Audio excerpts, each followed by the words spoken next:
Un chiffre ce matin sur Europe 1, 3 milliards d'euros. Voilà ce que rapporterait le narcotrafic en France, selon l'Observatoire français des drogues. Et pour utiliser cet argent, les réseaux doivent le blanchir. Ils rachètent donc souvent des commerces de proximité, des coiffeurs, des snacks, des épiceries, des enseignes qui sont dans le viseur du ministre de l'Intérieur.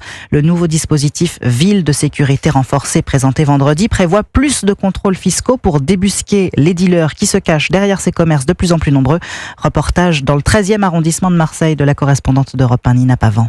Sur la longue avenue de Saint-Just, des dizaines de devantures colorées, flambant neuves et dans un rayon d'à peine 100 mètres, Michel Cordier, le président du comité de quartier, a fait le calcul. Il y a au moins 12 snacks. Ces snacks, coiffeurs ou alimentation de nuit changent souvent de propriétaire et ne semblent pas faire beaucoup de chiffre d'affaires. Que certains commerçants, on ne voit jamais personne dedans. Ça interpelle. Mettre le nez dans la comptabilité de ces commerces, c'est s'attaquer au nerf de la guerre, selon Bruno Bartosetti, du syndicat de police unité pour la zone sud.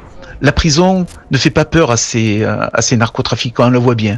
En revanche, dès qu'on saisit leurs biens, dès qu'on touche leur portefeuille, là, nous arrivons à les affaiblir. C'est pour cette raison qu'il faut se donner beaucoup plus de moyens, tant sur un plan judiciaire qu'administratif, pour pouvoir traquer ces commerces qui sont dans le blanchiment d'argent sale. Et toujours selon le syndicaliste, avec les lenteurs administratives, cela peut parfois prendre des mois avant de réussir à faire fermer ces commerces de façade.